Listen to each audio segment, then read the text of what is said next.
Ayan na. Parang may drum roll na ba?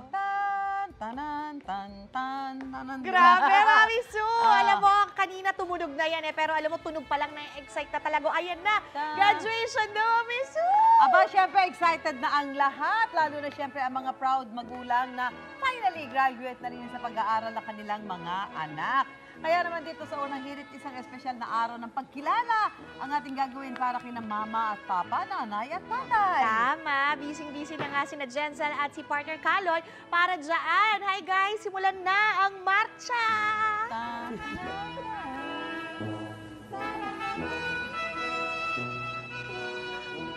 Good morning, Mommy Sue, and good morning, partner Shai, my soon-to-be grad partner. Ayan, eto na nga. Good morning sa ating mga kapuso.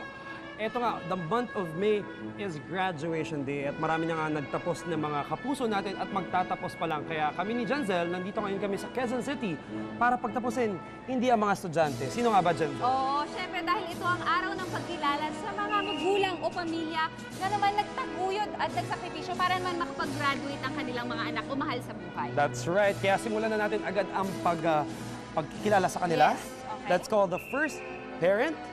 Etong parent natin ay si Nanay Carmelita Macaraeg. Siya ay isang tindera ng street food for 41 years. At siya ay 62 taong gulang na.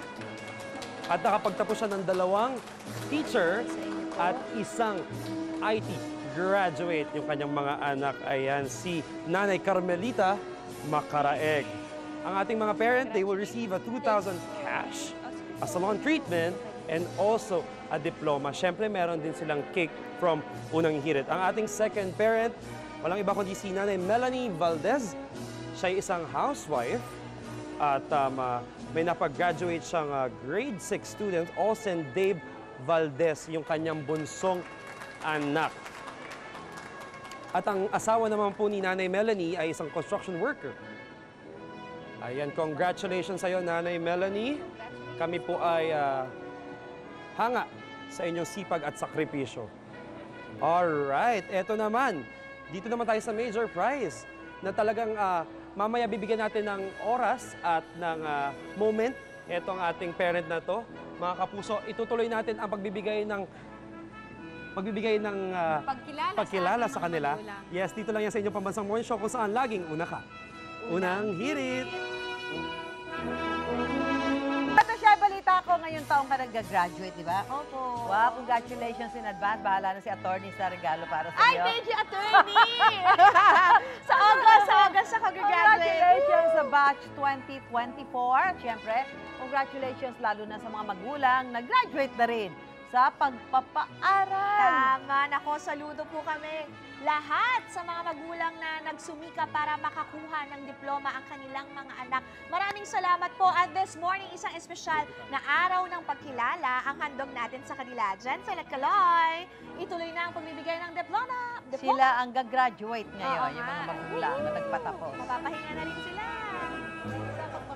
Yes, good morning ulit dito mula sa Quezon City at ito nga yung araw para bigyan natin ng pagkilala yung mga magulang at yung mga tumayong magulang para mataguyod at magsakripisyo para sa kanilang mga mahal sa buhay at makatapos sa pag-aaral. Kaya naman, simulan na natin ang recognition day nila.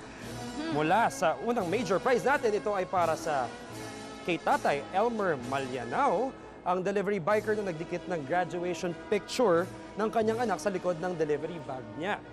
Ang picture ay shot ng isang netizen at shinare sa social media na umani na maraming reactions and shares from our netizens. Ayan, kasama nga ngayong umaga ang kanyang anak na si Sofia Malianao. Ayun.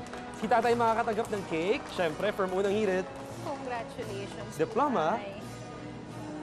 Salon treatment voucher at syempre, meron siyang 5,000 pesos cash. Ayan, naku, alam na alam ni tatay kung ano ang gagawin, no?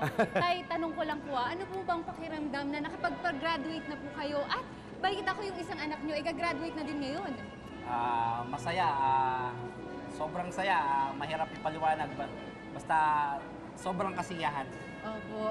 Yung saya talaga hindi mo ma-explain eh. No? Ikaw naman, Sofia, anong masasabi mo sa iyong tatay? Maraming salamat po kasi kundi hindi po dahil sa kanya, hindi po ako makakapagtapos. Isa po siya sa naging dahilan kung bakit ako nakapagtapos at nandito ako ngayon sa Kung nasaan man ako ngayon. Ayan, Congratulations, again. Sophia. Congratulations po, Tay and Sophia.